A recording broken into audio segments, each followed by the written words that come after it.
Bonjour à tous et bienvenue, moi c'est Lauriane, ici je vous parle tricot, je vous parle laine, et aujourd'hui on se retrouve pour parler d'un ouvrage en particulier, et il s'agit du gilet Cozy Time de Même les Anges Tricotent.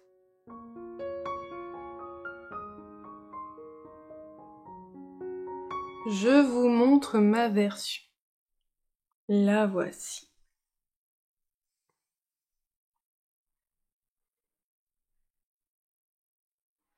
Alors le gilet Cozy Time se caractérise notamment avec ce très joli panneau de dentelle qu'on le retrouve sur les deux devants du gilet. Tout le reste est en jersey, les manches, ainsi que le dos. C'est un gilet qui se tricote du haut vers le bas, sans couture, et dont on n'a pas besoin de relever les mailles pour faire toute la bande d'encolure, la patte de boutonnage, puisqu'il n'y a pas de bouton, et la finition ici se tricote en même temps que le gilet, et ça c'est vraiment chouette. Au niveau de sa construction, c'est un gilet qu'on va commencer par le dos. Je vais y arriver. Donc on va faire une large bande du dos. Je vous montre. Alors, d'ici jusqu'à là-bas, nous avons quelques rangs raccourcis, comme vous pouvez le voir, afin de former les épaules. Donc des deux côtés. Mais c'est très bien expliqué dans le patron, il n'y a rien de compliqué. Et ensuite, on va tricoter tout droit jusqu'à une certaine hauteur, la hauteur d'emmanchure. À ce moment-là, on met les mailles en attente et on vient relever les mailles sur les demi-devants. On relève vraiment les mailles, la moitié sert pour un demi-devant, l'autre moitié sert pour l'autre demi-devant. Il n'y a pas de mailles laissées en attente entre les deux pour l'encolure. Vraiment, on reprend toutes les mailles du dos. Donc on va commencer par venir faire un devant. On va avoir quelques rangs raccourcis. Et si ma mémoire est bonne, on les fait notamment là, dans la partie en jersey. Donc on n'est pas impacté sur le motif. Et on va commencer tout doucement à faire le motif ici. Alors, on a une petite torsade là de chaque côté. Et finalement, de toute façon, c'est très symétrique. On a les deux torsades. Ensuite, on a cette colonne de chaque côté avec ce joli point, avec des petites noppes de temps en temps. Et au centre, on a ce joli motif de dentelle en forme de feuille, je trouve, qui est vraiment très joli. Donc on va commencer par faire quelques rangs raccourcis. Et on va tricoter un demi-devant jusqu'à la même hauteur que le dos. Et on va stopper ici. On vient faire la même chose de l'autre côté. Pareil, des rangs raccourcis qui sont expliqués pour l'autre côté. On vient refaire la dentelle. Alors, là aussi, on est vraiment sur le même motif. C'est la même chose pour les éléments en double qui encadrent les feuilles. Là et cet élément-là sont vraiment les mêmes, dans le même sens que de ce côté-là. Il n'y a que le motif de dentelle en forme de feuille qui est symétrique, qui est en effet miroir par rapport à l'autre côté. Les deux feuilles-là, en fait, vont vers l'intérieur du gilet. Tandis que les torsades sont vraiment les mêmes à droite ou à gauche. En fait, vous voyez, celle-ci, elle est identique à celle-là. Et celle-ci est identique à celle-là. Et là, de toute façon, ici, il n'y a pas de raison, il n'y a pas de droite-gauche. C'est un motif qui va tout droit, voilà. Une fois qu'on a fait ça, on vient rejoindre, on va dire en rond, puisque c'est un gilet, on sera toujours en aller-retour, mais on vient rejoindre les devants, on vient rejoindre les devants avec le dos, et là donc on va venir tricoter un demi-devant, tout le dos en jersey et l'autre demi-devant. Alors, cette fameuse dentelle, donc je vous en ai déjà dit beaucoup, hein. On a cette petite torsade, voilà, qui est pas très compliquée, qui se fait voilà, dans un sens puis dans l'autre. Au fur et à mesure, on devine le sens, la direction où elle doit aller. On a ensuite ce petit motif-là avec la noppe qu'on répète de temps en temps, qui n'est pas compliqué, qui est vraiment identique sur le côté droit que sur le côté gauche, donc ça c'est bien. Et on a la dentelle de feuille, qui est elle aussi très intuitive au fur et à mesure qu'on la tricote. Quand on ouvre le patron, on a un diagramme pour suivre cette dentelle. Le diagramme est extrêmement grand, il fait 80 rangs et ça peut faire peur sur le coup. Mais moi je me suis dit, waouh, qu'est-ce qui nous attend? C'est un grand diagramme, c'est assez dense visuellement, mais en fait quand on reprend, quand on le tricote et qu'on y va tranquillement, ça se fait super bien. Il faut savoir que le plus grand motif, c'est celui-ci, il est sur 10 rangs. Et peut-être que lui, il est sur 6 et lui sur 4. Quelque chose comme ça, je sais, j'ai plus les chiffres en tête, mais c'est une histoire comme ça. Et pourquoi le diagramme, lui, est sur 80 rangs? Parce que pour qu'ici, ça soit le début de la feuille, que là, on soit sur la nope, et que la torsade soit à ce niveau-là, eh ben, il faut faire au total 80 rangs pour que tout le monde s'aligne à nouveau correctement. Parce que vous voyez, ici, là, le début de la feuille, on n'est pas sur le rang de la nope, et on n'est pas sur le même rang de torsade. C'est pour ça qu'en fait le diagramme est très long. Mais en soi, les petits motifs pris séparément sont beaucoup plus courts et pas aussi grands. Et en fait vraiment, le plus grand motif, c'est la feuille sur 10 rangs. Donc c'est vraiment pas compliqué. Au fur et à mesure qu'on va tricoter cette dentelle, on va comprendre la logique des motifs et ça se tricote bien et c'est agréable. Personnellement, moi j'ai suivi le patron sur une tablette avec l'application Knit Compagnon. Alors à moins que je ne sache pas cette option-là, et si vous le savez, n'hésitez pas à me le dire, mais on peut voir une feuille et on n'affiche qu'une seule page à la fois du patron. Donc moi, avec mon expérience tricot, j'avais fait le choix d'afficher ce côté-là, c'est le premier côté qu'on tricote, si je dis pas de bêtises, oui. J'avais affiché ce côté-là, donc je suivais le diagramme du côté gauche. Voilà, je le tricotais normalement, je tricotais tout mon dos, et arrivé au côté droit, en fait, vu que la torsade là, ce motif-là et ce motif-là sont vraiment les mêmes que celui-là quand on commence le côté là, en fait, et ben on recommence ici avec le même motif, je continuais à suivre le diagramme du côté gauche. Par contre, je faisais moi-même la réflexion de tricoter ce motif-là à l'inverse de ce que je voyais sur mon diagramme, de le faire en symétrie. Ça m'évitait de switcher entre les deux pages parce que ça aurait été pénible. En fait, ce qui aurait été plus simple, ça aurait été d'imprimer les patrons et puis de se les afficher sur une planche, les deux alignés, comme ça on avance petit à petit une règle pour pouvoir suivre les deux rangs de dentelle en même temps. Et comme ça poserait moins de problèmes. Mais bon, moi j'avais choisi de le faire sur la tablette et ma foi, après il y avait quand même une certaine logique. Alors j'ai fait parfois des erreurs, hein. J'ai fait, dans la foulée je faisais plus attention sur quel côté j'étais, j'ai suivi mon diagramme, je me suis dit tiens, ça colle pas avec ce que j'ai fait avant, donc bon c'est tout, j'avais juste à détricoter là mes quelques mailles et je reprenais bien. Mais voilà. Sinon, le mieux, c'est d'imprimer les deux diagrammes et de se les mettre côte à côte pour pouvoir les suivre en même temps, c'est quand même plus simple. Je vous ai dit, il n'y a pas d'encolure, puisqu'on a une finition high cord là sur tout le bord, ce qui permet d'avoir un gilet qui se porte ouvert, sans bouton, et sans avoir à le relever toutes les mailles. Et ça, c'est vraiment bien. Et donc on va tricoter le gilet jusqu'à une certaine longueur. Personnellement, j'ai choisi ce qui était recommandé dans le patron au niveau de la longueur. Il faut savoir que c'est notamment dû à l'high cord. Ici, la partie du devant est plus resserrée que la partie du derrière qui est tout en jersey. Le dos est naturellement plus long que le devant. Parce que ici, en fait, l'high cord resserre et tient bien le tricot. Et en fait, ça remonte un petit peu le tout. Et même en étirant sur votre dentelle, vous allez avoir du mal, à cause de l'high cord, à vraiment l'aligner le devant avec le dos. Pour remédier à ça, Laetitia, même les anges tricotes, a prévu des rangs raccourcis, chose que j'ai faite. Alors, est-ce qu'on va les voir? Ça, j'en suis pas sûre. Alors, je sais pas, vous allez pas les voir. Mais en fait, ils vont de là, à peu près, il me semble, jusqu'à ici. Donc, ce qui permet, en fait, d'ajouter, là, vous voyez, ces quelques rangs-là, ces quelques centimètres. Il n'y en a pas beaucoup, hein, ça doit faire 2 cm à peu près, mais ça permet d'allonger le devant. En fait, on fait des rangs raccourcis, qu'on va venir, hop, notamment la tricoter par ici, pour pouvoir agrandir la dentelle, mais sans allonger la longueur du dos ici. On va pas venir sur l'arrière du dos. Oh, ma maman, elle me jette.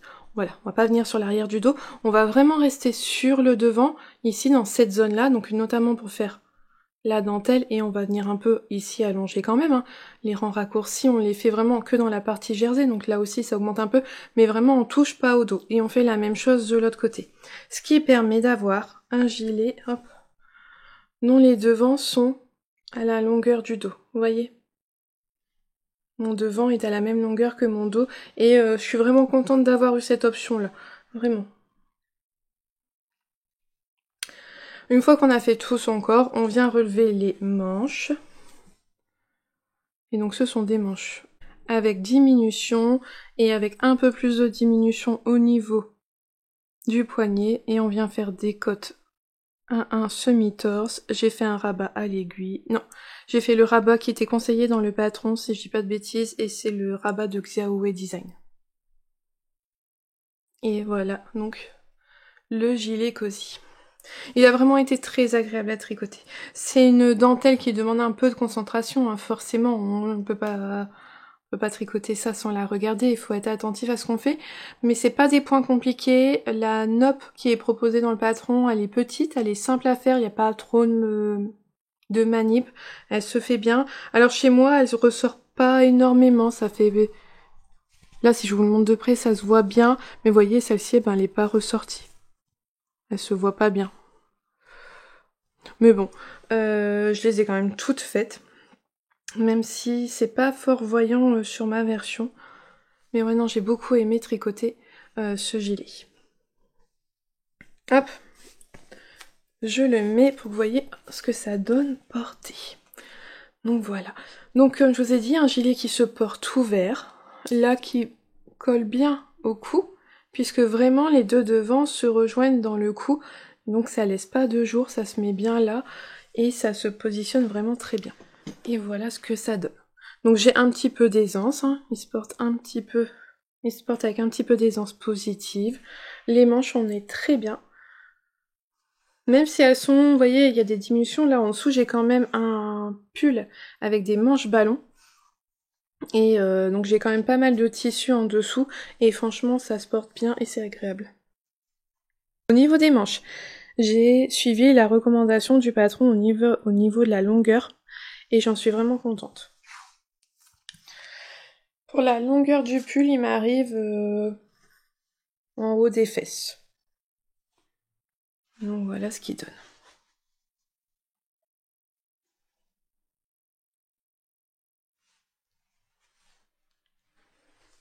Il est vraiment très joli.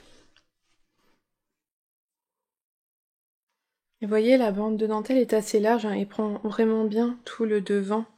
Quand on le porte, on voit que la dentelle. On ne voit pas le jersey qui est vraiment finalement sur le côté et le dos. En dessous d'ailleurs, je porte le pull Syrah de Marie-Christine Lévesque dans une laine de chez Lily sur un fil. Alors je suis contente vraiment de ce gilet. Moi je l'ai déjà porté plusieurs fois parce que c'est une coupe que j'aime énormément et c'est une coupe que j'ai pas beaucoup. Je m'étais déjà fait un gilet de Nadia qui a exactement la même coupe, la même forme, mais le fil franchement je ne l'aime pas, il est trop lourd, tout ça. J'avais vraiment été déçue de mon choix de fil pour ce gilet là. Mais j'avais jamais pris le temps de le refaire, et là j'avoue que celui-là il est vraiment très agréable à porter. Le côté ouvert, ça apporte un peu de... c'est assez fluide, c'est un joli tombé, c'est très élégant, ça se porte facilement, ça va avec beaucoup de choses, donc non, je suis vraiment très très contente du patron, de la coupe de ce gilet, et je pense que ouais, je vais vraiment le porter beaucoup cet hiver. Il est tout à fait possible de l'imaginer plus long, faut juste adapter ses quantités de laine. Ce gilet a été créé en collaboration avec Pauline Bulbe Bizarre. J'ai utilisé les laines de Pauline pour réaliser mon test. Alors je vous montre l'étiquette Bulbe Bizarre. Alors c'est un gilet qui se tricote en DK. Donc soit vous prenez un fil d'épaisseur DK, c'est-à-dire 200 mètres pour 100 grammes, soit vous prenez un fil de fingering, 400 mètres pour 100 grammes, avec un fil lace, donc souvent du mohair et soie, qui correspond à 420 mètres pour 50 grammes. Et on tient les deux ensemble. Ça revient à une épaisseur d'écart. Moi, c'est le choix que j'ai fait. Donc j'ai pris sa fingering non teinte, parce qu'elle revend sa laine non teinte à un prix beaucoup moindre que les fils teints, ce ce qui est normal. Donc c'est ce qu'elle appelle le coloris 0. Donc vraiment, c'est juste son écheveau, sa laine à teindre qu'elle reçoit et que donc on peut acheter comme ça. Et avec, j'ai mis un fil de mohair et soie teint cette fois-ci. Et c'était le coloris Chelsea Market. Un coloris de son calendrier de l'Avent de l'an dernier, de la saison de l'automne. Donc voilà, j'avais fait le choix de faire ces deux coloris-là. C'est la première fois que je tricotais un fil de fingering et un fil de mohair avec autant d'écart au niveau de la couleur. Voilà, un non-teint avec un teint qui est quand même beaucoup plus foncé. Là, on s'en rend peut-être pas compte, mais quand c'était en écheveau, c'était très flagrant. Et j'avoue qu'au début, j'ai eu peur et j'étais pas convaincue par le résultat. J'avais fait ce choix-là parce que je voulais pas prendre tout en Chelsea Market, j'avais eu un coup de cœur pour ce coloris-là, mais j'avais peur qu'un gilet trop foncé, on ne voyait pas bien la dentelle. Donc je voulais vraiment un coloris clair. J'adore Peaceful, mais c'était déjà le coloris utilisé par même les Anges Tricotte, donc je m'étais dit je voulais pas refaire le même qu'elle. Et puis j'avais fait une fixette sur ces coloris d'automne, et donc voilà, j'avais fait le choix de prendre un non-teint et un mohair. Donc nous, personnellement, on a eu une réduction en tant que testeuse parce qu'on utilisait Célène pour le test et c'était vraiment très gentil de sa part. Je vous mets une photo à l'écran que Pauline m'avait envoyé des écheveaux de fingering et des écheveaux de mohair quand ils étaient côte à côte. Voilà, je trouvais que la couleur était super belle et tout, mais j'ai eu un doute jusqu'à vraiment tricoter mon gilet. Alors même au départ, j'ai fait mon échantillon, j'étais pas convaincue. J'ai même paniqué en me disant ça va pas me plaire, je vais pas faire mon gilet comme ça sert à rien que je tricote quelque chose qui me plaise pas, que je porterai pas, c'est quand même un budget. Je me suis dit non, faut que je trouve autre chose, mais j'étais embêtée parce que je m'étais quand même engagée sur ce châle, sur ce test-là, en me disant je prends les laines de Pauline, c'est vraiment une collaboration entre les deux personnes. Je voulais vraiment, voilà, tenir mon engagement, mais j'étais pas sûre. Et à la maison, tout le monde aimait bien ça. Donc je me suis dit, allez, je me lance. Et en fait, le fait de faire le dos, je me suis dit, ah si, j'aime beaucoup et ça va aller très bien. Donc je vous montre de plus près le rendu des couleurs. Et donc voici ce que ça donne. Le mohair quand même prend pas mal le dessus. C'est vraiment très joli. Donc je vous remets les laines. Vous voyez quand même, hein, c'est vraiment le mohair qui a pris bien le dessus sur le non-teint. Parce qu'on ne retrouve vraiment pas ce côté très blanc, très lumineux. C'est pas blanc, c'est cru. Mais sa laine, elle est vraiment pas... Je trouve que c'est un écru très joli. Elle est pas très jaune, sa laine. J'aime beaucoup. C'est bon à savoir. Alors j'ai tricoté toute cette partie, tout le début de mon dos, les deux demi-devants, jusqu'à avoir rejoint un petit peu ici avec un premier écheveau de mohair. Ensuite, quand je suis passée à mon deuxième écheveau de mohair, je me suis rendu compte qu'il était différent au niveau des couleurs. Il a plus de speckle rose et il était beaucoup moins marron que le premier. Ça m'a fait un peu peur. Je me suis dit, ah non, parce que j'ai pas alterné mes mohair. Je me t'ai dit, oh, du mohair, ça se verra moins la différence. Parce que, voilà, ils sortaient du même bain. Hein. Pauline nous avait fait les teintures spécialement pour nous. Donc, je savais très bien que mes écheveaux avaient été teints en même temps. Mais ça reste la laine teinte à la main. Et voilà, chaque écheveau est finalement différent. Donc, lui, il avait plus de rose. Et donc, j'avais peur d'avoir une démarcation. Mais finalement, ça va. Franchement, ça va. Au final, une fois tout fini, parce que moi quand j'avais le nez dessus, que je le tricotais, franchement j'avais l'impression de voir que ça. Mais finalement, une fois tout fini, c'est vraiment pas flagrant, c'est pas du tout choquant, j'en suis vraiment contente. Et mon troisième écheveau, il m'a servi pour le bas là, un peu dans les côtes, il me semble, de mémoire, et pour les manches. Et là aussi, on voit qu'il y a plus de speckle rose que là. Ma manche est un peu plus claire, mais c'est pas choquant non plus. Franchement, c'est pas flagrant. Donc j'en suis vraiment contente. J'ai pas alterné mes écheveaux, j'ai eu un peu peur, mais une fois qu'il eut fini complètement tout ça, quand je le regardais globalement, non ça va, c'est pas choquant du tout. Donc je suis vraiment contente. Alors, pour l'avoir dit à mes tricopines, c'est un choix de laine que je ne reproduirai pas. De prendre un écheveau non teint avec un mohair très foncé, ou alors un écheveau très foncé avec un mohair non teint, c'est une expérience que je ne renouvellerai pas. Parce que j'ai quand même... j'ai eu peur. J'ai eu peur au début que ça me plaise pas, j'étais pas convaincue. Au final, ça va, et je suis vraiment contente de mon gilet, je le trouve très joli, et il est très beau. Mais... je reprendrai pas le risque de faire cette association-là de couleurs. J'aurais trop peur que ça me plaise pas ou que ça fonctionne pas. Là, le mohair, il a pas d'étain. Franchement, l'eau, elle était restée transparente après, donc je sais que le mohair, il a pas d'étain. Je pense que ça aurait pu peut-être déteindre un peu si ça avait peut-être été... Mais après, peut-être avec une autre laine, une couleur encore plus foncée, ça aurait pu déteindre. Donc voilà, c'est quand même quelque chose où il faut... C'est quelque chose que je ne referai pas parce que c'est un peu trop de risques par rapport surtout au budget, au prix des laines, donc c'est quelque chose que je referai pas. Le mohair de Pauline de Bulbazar, il est très poilu. J'aime beaucoup. Il est très doux. Il est vraiment très très doux.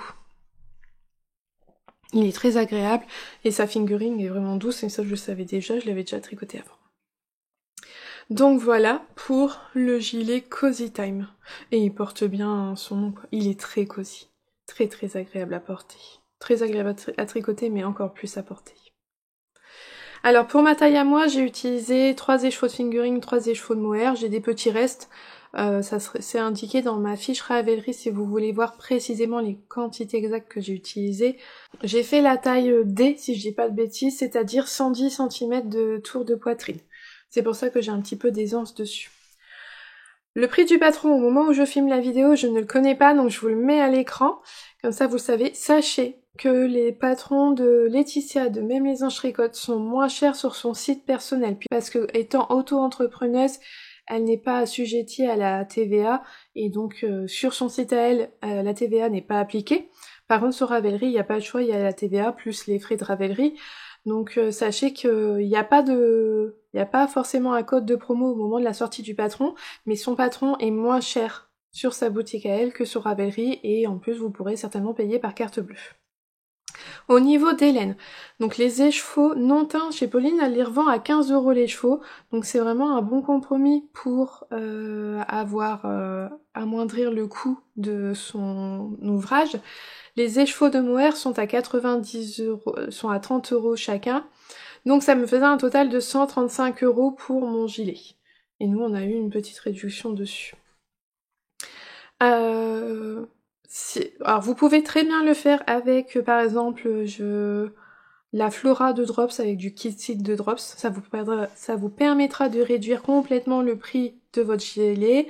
Il me semble qu'il y a la Daisy maintenant chez Drops qui est d'épaisseur DK, je la connais pas du tout, je l'ai jamais vue, toucher, tricoter, donc je pourrais pas vous dire, mais je sais que c'est un fil DK qui existe. Après, si vous voulez vous faire plaisir quand même avec des laines de teinturière, ben, vous pouvez le faire en blanc ou en non teint et utiliser par exemple comme moi j'ai fait les écheveaux de fingering non teint, mais le mohair non teint également de Pauline. Et je pense qu'il rendrait super beau en non teint, un presque blanc là, il serait vraiment très beau. Et vous auriez la qualité des laines de Pauline, alors certes, sans son travail de teinture, on peut pas tout avoir, mais à un prix un peu plus abordable que les laines teintes. Mais je suis d'accord qu'il reste plus cher que si vous achetez des laines industrielles. Mais voilà, donc vous pouvez très bien l'imaginer avec la Yawol de chez Langyang, avec l'un de leurs mohair, le Lace, le mohair Luxe. Chez Fil Colana, il y a la Arweta avec le fil Tilia, qui permet aussi de faire une épaisseur DK.